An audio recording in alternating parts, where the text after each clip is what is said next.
Hello everyone, this is Hero, back with another PTR video for 11.2. We're checking out Blood DK. We're in Eco Dome Aldani, and we're doing level 20s. So the key goal here for me as I look at PTR testing is what kind of tank survivability, what kind of extremes can we push these classes to. Looking at Deathbringer, which has Reaper's Mark, essentially is giving us one cost Marrow Rends. This is pretty rippy. So what I've been doing is trying to double pull these first two packs, which have 3 Gorgers. The Overgorge might cast a shadow spell that does a crap load of damage. I want you to just see a taste. They probably don't survive very long here, but a taste of the throughput and survivability of this class under these conditions. We'll just do this. It's a little bit difficult to get into the pull. But once we're there,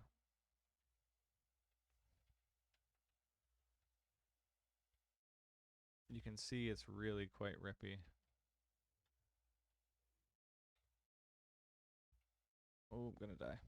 Nope, we got it off. Get down to D&D. The gorges just hit like crazy. It's really not the fizz damage that's tough. It's the gorges that you can't really recover from.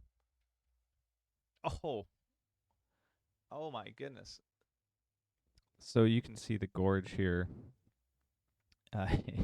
hit for 13 million, and that then the other one must have overkilled me. Another 13 million basically,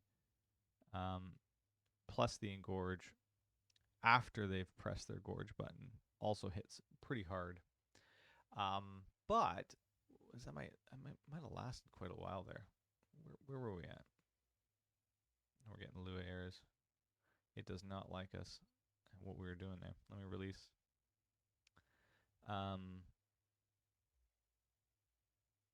Okay, I'll look at that later.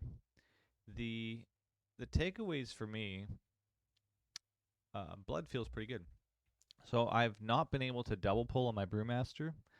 I mean, obviously, you think, well, of course, Hero, you can't double pull, but the Brewmaster can do a single pull here, and it can survive these guys over here, little mites. Those pulls are very easy for Blood DK to survive, and I've been pushing Blood to see if it can do a little bit more.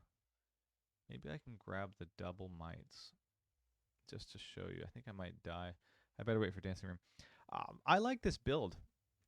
It feels really, the survivability is high, and you get a great deal of exterminate damage. You can see, in general, you're going to have a lot of extermination and Wave of Souls damage, as well as you're getting more rune weapons, which is kind of interesting to me. And the rune weapons are coming from, I believe,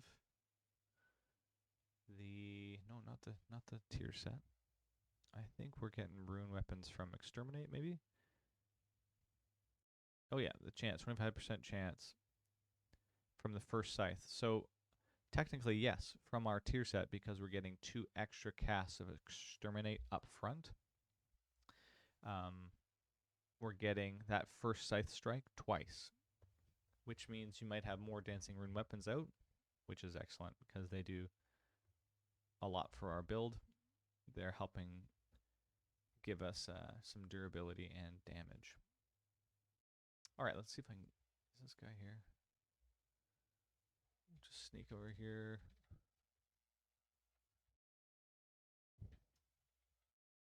We'll back up into here.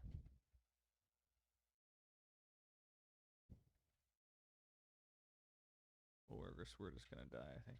No, we're okay. All right, so you can see here we've basically stabilized. There goes our exterminate off at the end of the cast. Now we just want to be careful to get back to rune weapon and just do our normal gameplay of weaving in blood boils between our casts, exterminate out, and then we get these free 1 cost runes, which is really quite excellent. you can see like we can basically sustain at 710 eye level about 10k HPS. That's about the max I've been able to get, and I got it on those other mobs back there when you're doing the 3 gorges because they hit so hard that your death strikes are insane. But your resources are pretty close to okay all the way along, meaning you get the full cycle, you won't run out.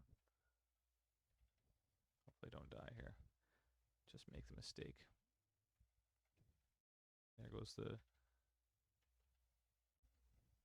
We're a little low here, so let's build up some more power to take the big hits. There's 1.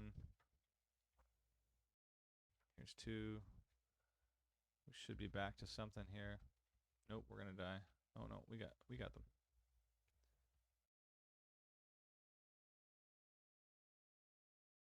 See, we've got the full cycle there, so we got back to our vamp. And it's just about proper CD management. You can see we're just taking our time. Wrong press, 1 missed global, 1 lack of a death strike at the right time, and you know, if you play Blood DK, you know that, oh, gotta face the target there. That's, you sort of live or die in that respect of like a global. But we have emergency stuff in the background, like I'm not using my defensives. I'm gonna hold Icebound, I can hold Death Pact until I miss time something and we're okay. Our runes are okay.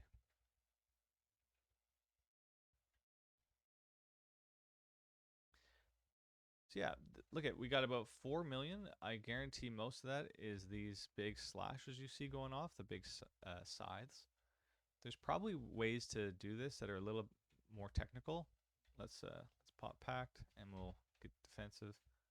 I'll hold Vamp since I'm in Icebound, so we might as well make use of spread these CDs out a little bit.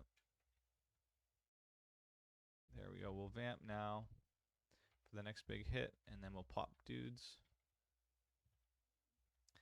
Making sure that we're not overwriting the reduction on our Dancing Rune weapon by pressing Tombstone first, which is a bit of a problem.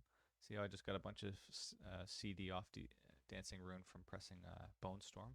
The same is true for Tombstone. I just want to do that in the right order. Out of CDs, so I'll just pop Leech and from my what's it called? Lichborn, excuse me. Ooh, that was a little greedy. Okay, we're okay. Gonna have to Death Strike again.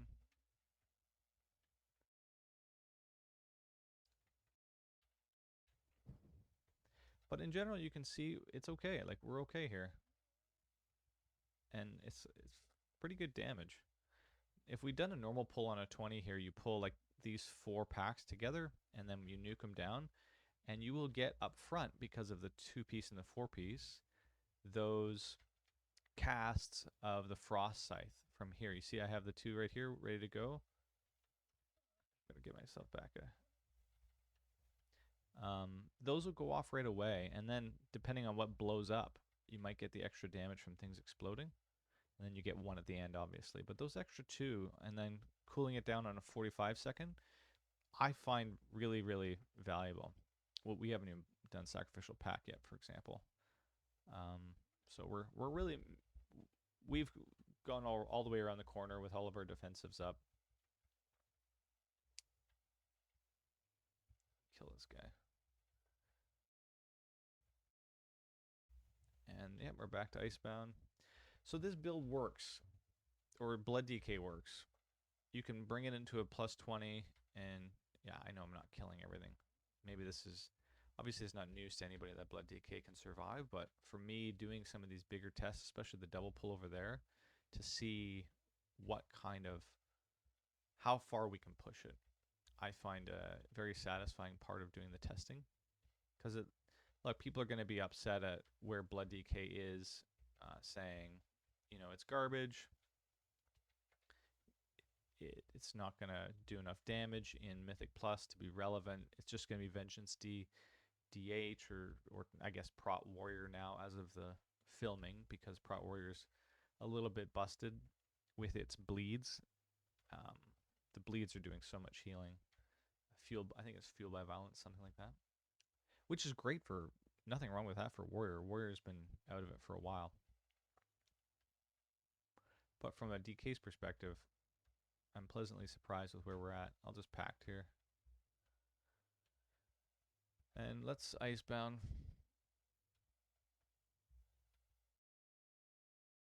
One thing I will say, especially when I'm doing the really difficult pulls, is you do not have time to fit in. I just should have pressed that earlier. Your heart strikes, and especially your D&Ds. In a normal pull, you would, but one thing I found it's just hard to get GCDs to survive because you need to be death striking fairly regularly. Um, Sometimes squeezing in, you see I was able to squeeze in a couple heart strikes there to get me back up, but then you're just, sometimes you're sitting on resources just waiting. You blood boil, you wait, because fitting in that GCD you need to be able to react in time. And the 45-second Reaper's Mark coupled together with your presses of Marrow Rend are going to take up a lot of your GCD budget.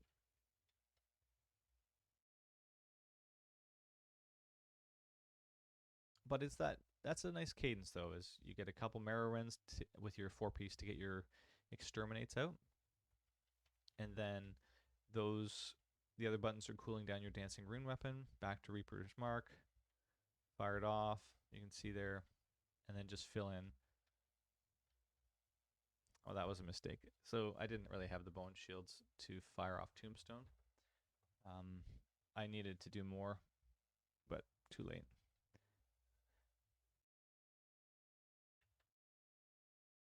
Pretty comfy. We could probably even bring in, let's just,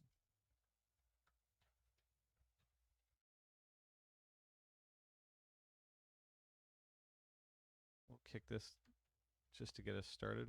I've been trying not to kick because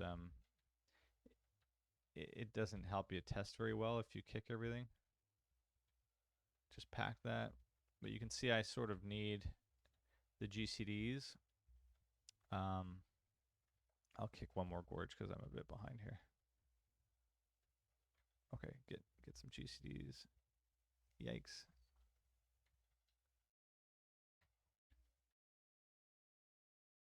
Ooh. Shield. It'll go through the shield. You see that? One more kick. Okay, I'm cheating now. I'm cheating. I know. Don't yell at me. Cheating. This is normal play. I know you're supposed to kick. I'm going to kick one more time. But for me, I'm just too far behind on resources. And I'm blaming the mid pull. There we go. Nope. That was just bad play, guys. I could have survived there. Being greedy. Anyways, the takeaway for me is this feels very comfortable to play. You could probably pull everything in a plus 20 for at least for Eco Dome Aldani. You know, you come in here and you've got like these guys on the right. Is my markers? Does that work there? No, wrong one. These guys on the right. Maybe sometimes you skip this. Actually, you could just go right through, grab all this stuff in this area up to here, including the big Ravenous Destroyer. If your healer can heal it, there's just a couple of gorges to kick from this mite here, and I think there's one other mite maybe right there. The rest of this stuff is there's an AoE damage bit and the little pools that the Voracious Gorgers do, but you can pull all that on a plus 20 pretty comfortably in this build right now at 710 because, you know, the throughput is insane. Just so you can see it, I'll show you once I get the CD back for Dancing Rune Weapon. I'll show you the double pull here. Maybe I'll talk about talent choices while I'm waiting for a Rune Weapon to cool down, and then I'll show you. What I've been thinking, some of this is a defensive posture just because I have to survive for my testing, so maybe there's other options that are better. But because we're not really into consumption, it's another GCD that I just it synergizes much better with the vamp play of the Sand Lane. So I would use it for this build, and I'll maybe do some testing later with it. But what we're really just trying to do is get Dancing Rune Weapon stuff, because the parry chance is huge.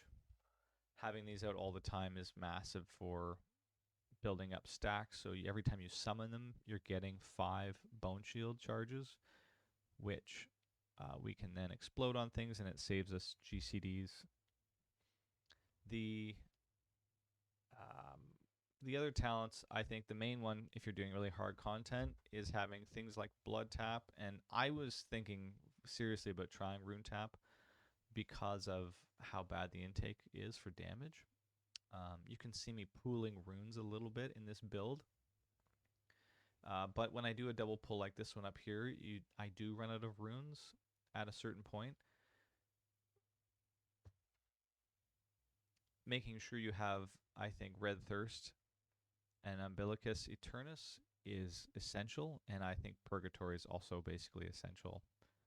Heartrend doesn't matter, but because you just will have some pulls at the beginning, because we don't have slappy hands anymore, where you're just going to get, you can't really CC and control things and push and pull them along, so you need to get to a position, and that's going to make you take damage to get there.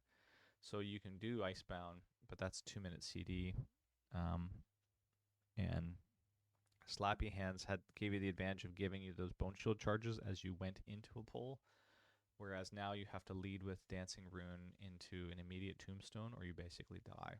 And I'll show you on the pull right here, if I can get it right. Getting down your Death and Decay in these nasty pulls is also kind of hilarious. So we pull this in here, we do this.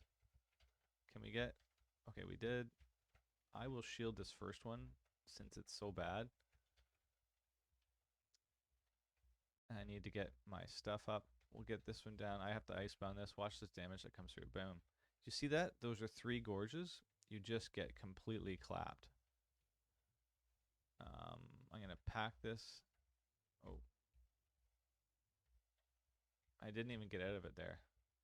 That's how bad that was, guys. I don't even have time for this. I pressed Reaper's Mark. I did not have time for that. Ooh, maybe I just did. This gorge is going to go off. I'm going to die here. So you can see we are missing CDs to survive the big pulls. So it's quite likely that in these really extreme settings, Rune Tap would be fine. Obviously, in a group, in Mythic Plus, it's more about stops. So you're not going to really need something like Rune Tap to survive. Exterminate, obviously doing a ton of damage here in our rune weapons as well. But what do you do on those big pulls? Well, you can't kite as a DK. You run out of defensives. You're really just running out of runic power to Death Strike back after all those gorges go off, so those kicks need to be done. Again, the damage intake from Gorge at this level in 710 is something like 12 to 14 million, and then the Engorge leap is about 4 or 5 million. So when you're sitting at 23 million health, sometimes those things hit for 12 to 14. If you get 3 of them, that's most of your HP bar. So just be aware when you're doing big pulls. These are all obviously going to be targeted on, I'll do another pull for you so you can see. They're going to be targeted on other players as well. These mites will cast on others, so you can grip it and silence it and all that kind of stuff. But for your own sake, just testing this out and seeing where the extreme is for DK, I think is valuable, because you know what are the numbers. How many gorges can I take before I'm going to have to Death Strike? And yeah, so I played that kind of, how long did I last there? Usually I get around 30 or 40 seconds uptime. We can probably do a bit better with better play. But I find Deathbringer is really nice because the GCDs allow you to get your Bone Shields up. You're still doing good damage. You can focus on death strike timing, um, all that good stuff. You're not spamming out reset consumptions that you're going to get with Carnage. So there's nothing wrong with this, by the way, but I just find trying to get out vamp strikes, your heart strike conversions through Sand Lane is going to chew up a lot of your GCD budget. Um, yeah. Oh, well, that was not good. Well, we'll just get into it. Even Bone Storm here probably just is not that good. Bitter Death Strike once. Watch these three come in. Bang. Hit. Bang, bang, bang. Ooh.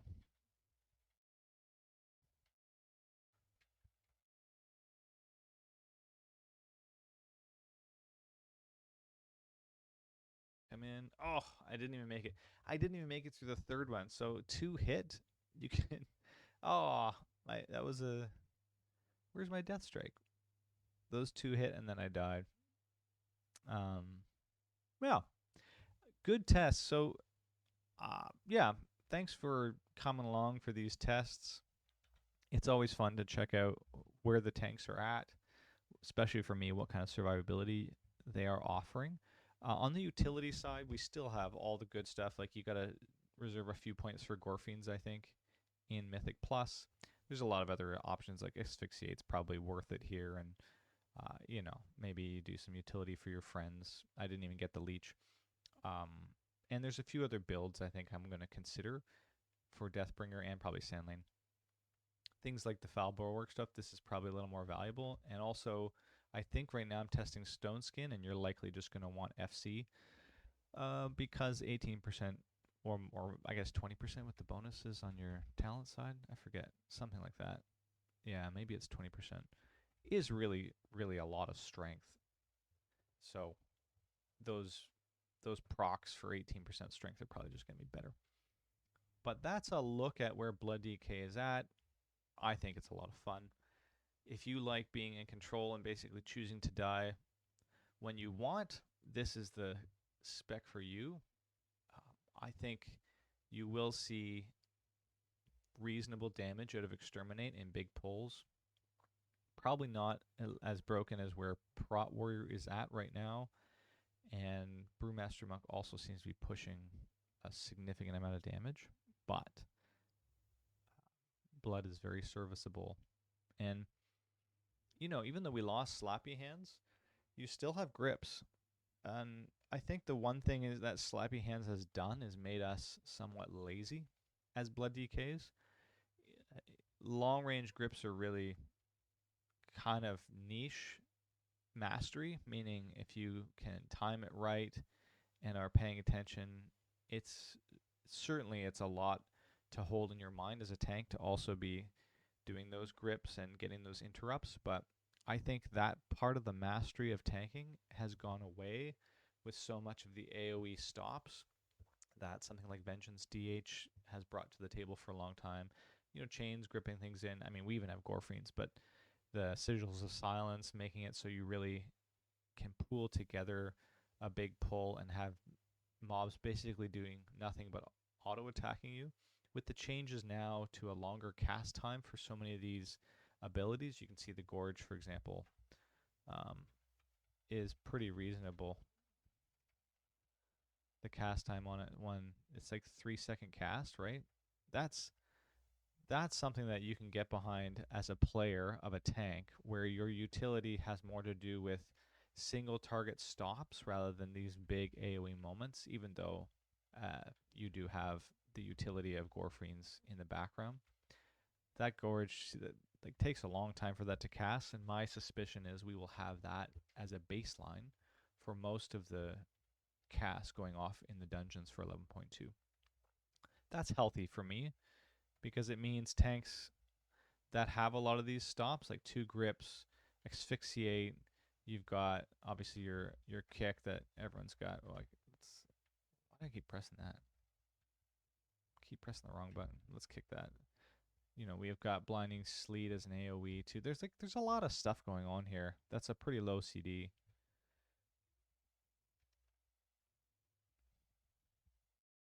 people are probably going to just have the comfort pick of, well, sorry about that, the comfort pick of something like a Vengeance DH, since it has sigils, and they're used to playing that in a Mythic Plus setting. Plus, Vengeance DH has its own, it's basically a DK as well in terms of its own survivability. But I don't want people to sleep on what you can push. A Vengeance DH, I have to test a bit more, but I don't think it can survive these double pulls with huge damage intake, or like Brewmaster could survive it and the DK can survive it. So we'll see. Anyways, that's all for me. Thanks for tuning in, and we'll catch you guys next time.